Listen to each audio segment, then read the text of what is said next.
안녕하세요. 무설땅입니다. 무설땅의 참나 공부방에 오신 것을 환영합니다. 참나를 되찾아서 행복한 삶을 사시기를 진심으로 기원합니다. 이 영상에서는 공의 의미에 대해 말씀드리고자 합니다. 많은 사람들이 불교는 어렵다고 말합니다. 불교는 심오해서 어렵다고 말합니다. 이 말에 동의하지 않는 사람은 거의 없을 것입니다. 불교는 심오해서, 즉 우리의 상식으로 이해하기 쉽지 않아서 어렵게 느껴집니다. 불교는 우리가 학교 교육을 통해서 배운 지식만으로는 금방 이해하기 어렵습니다. 상식으로 접근해서는 이해할 수 없는 경우가 허다합니다. 무합법만 해도 그렇습니다. 나가 없다니요. 이건 전혀 우리의 상식과는 다른 것입니다. 상식으로는 이해할 수 없습니다. 상식으로 접근해서는 이해할 수 없는 것입니다. 그러니 참으로 넘기 어려운 줄령과도 같습니다. 하지만 이 줄령을 넘어야 젖과 꿀이 흐르는 땅이 있습니다. 해방과 자유와 해탈이 있습니다. 유산교의 무아만 정복하면 끝나는 것이 아니라 한 단계 더 올라가면 또 무아에 못지않게 심오한 공이 등장합니다. 공시교는 일체가 공하다는 법공의 도리를 말합니다. 법공의 도리는 우리의 상식으로는 감히 접근하기 어려운 경지가 아닐 수 없습니다. 그래서 이것은 무아법보다 더 심오하게 느껴집니다. 더 높은 줄령처럼 느껴집니다. 하지만 우리는 공시교의 법공의 도리라는 줄령을 넘어야 합니다. 그래야 젖과 꿀이 흐르는 땅, 즉 행복한 땅, 열반에 이룰 수 있고 삶을 자유롭게 종횡무진할 수 있습니다. 대자유인이 될 수 있습니다. 법공의 도리를 터득하기 위해서는 우선 공이 무슨 뜻인지 정확하게 이해할 필요가 있습니다. 공은 인도말 수냐의 한자 번역어인데 몇 가지 의미로 쓰입니다. 여기서는 공시교의 관점의 뜻으로 이해해야 합니다.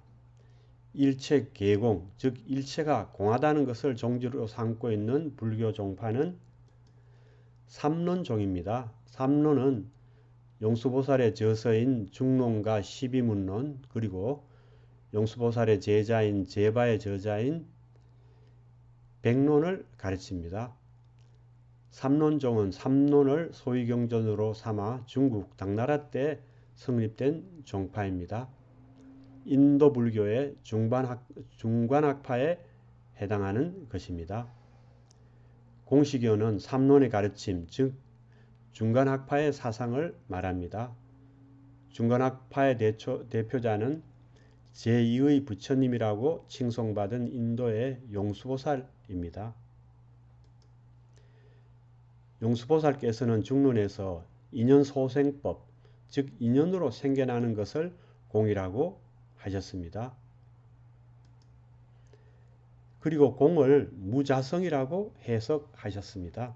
그러니까 공은 부처님의 표현이고 무자성은 용수보살님의 표현입니다. 그러므로 공시교 관점의 공의 뜻은 무자성입니다.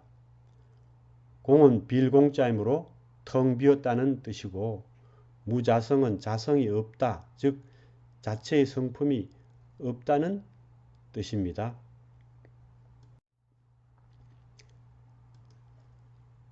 무자성, 즉 자체의 성품이 없다는 것은 스스로 존재하는 것이 없다는 뜻입니다. 스스로 존재하는 것이 없다는 것은 실체가 없다는 뜻입니다. 텅 비었다는 뜻입니다.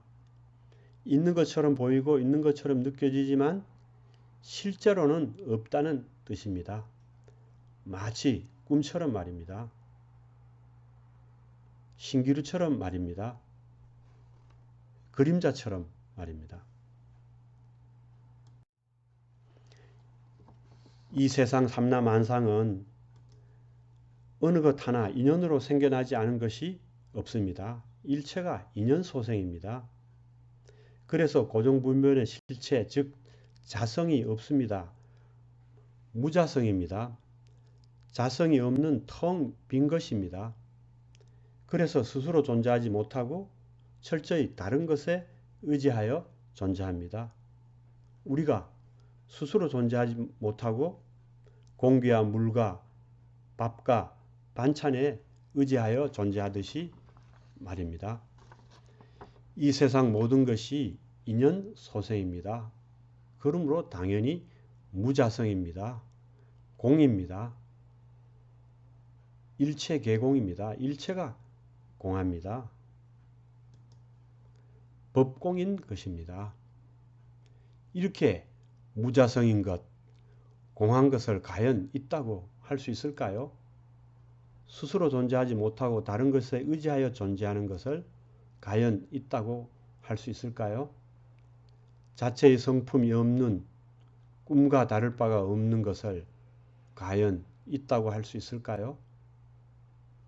있다고 할 수 없습니다. 일체가 공합니다.